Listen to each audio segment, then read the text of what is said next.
When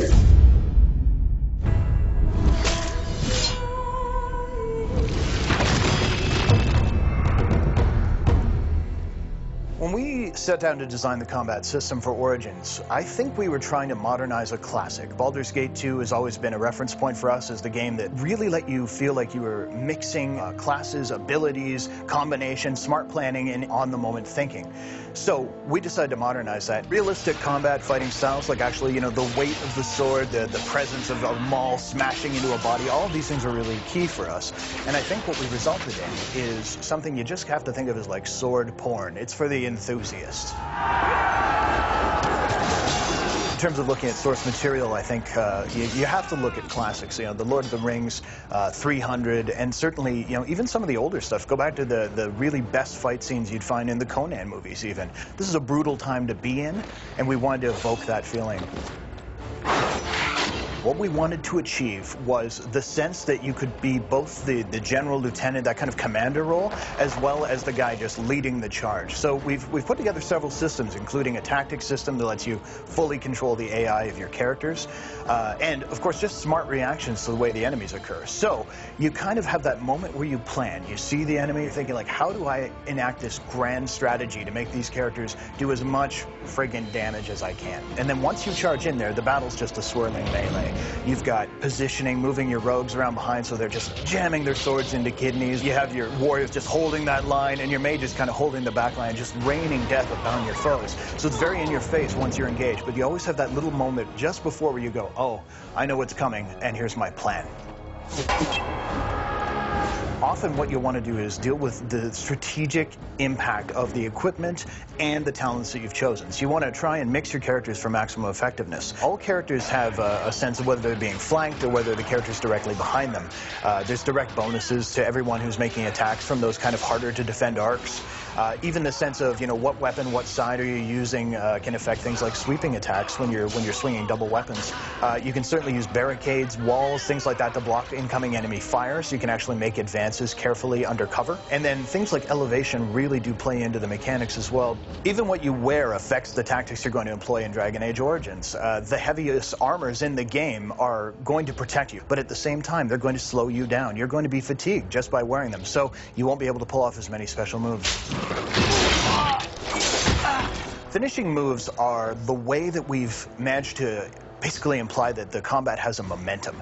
Finishing move is this awesome, visceral moment where it's, sword through the chest, boom, off comes his head. Smashing a guy with a maul so he goes spinning through the air and lands in front of you. Or possibly killing a really large creature by actually climbing on top of it and jamming your blade in.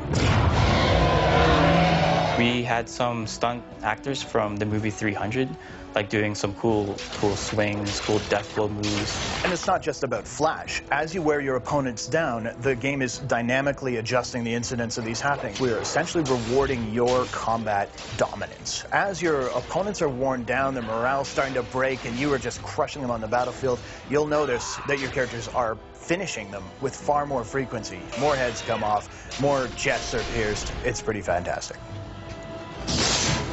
Designing combat isn't just about, rules and a couple of animations. It's about the entire experience, as far as I'm concerned. When a player comes out of a combat, what I really want is that sense of tension, and then that release of, man, look at what I just pulled off, that sense of orchestrating something. I don't want to make a game that just softballs and you're like, oh yeah, I killed that guy again. No, I want you to feel challenged and like you were rewarded for playing smart. For me, one of the most exciting parts, I think, will be the war stories, the forum posts, the water coolers. People, even on the team, are already discussing ways they dealt with boss X.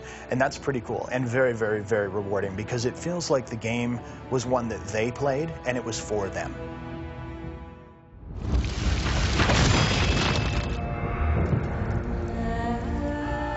Dragon Age is a big game. And while that's a great value for the consumer, it's a giant pain in the ass. There was a lot of long nights, there was a lot of hard crunch, but when you're working on something that you love, you don't really mind so much. Working with our team was awesome.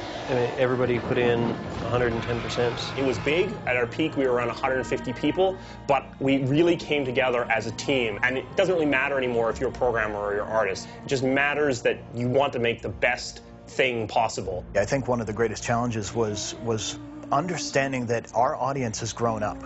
The industry as a whole is older. It's not this thing relegated to kids anymore. And understanding that what we almost had was a mandate to make sure that the game had punch. In some ways, we felt like we were out to prove ourselves as not only a team, but as a company again. And I don't know, that was something that was very exciting. Dragon Age is a funny game in some respects because it's something that you're not going to understand the breadth of it and the scope of the world until you sit down and you actually find yourself in the middle of it, and then you'll be like, wow, there's so much here. Dragon Age is a universe that has a story that spans thousands of years. Dragon Age Origins takes place over maybe a year, maybe 2 years at most, depending on how exactly you're playing it. So as you can imagine, there's hundreds and hundreds of additional stories to tell in this same space. And I think you're going to see a lot more coming from us soon.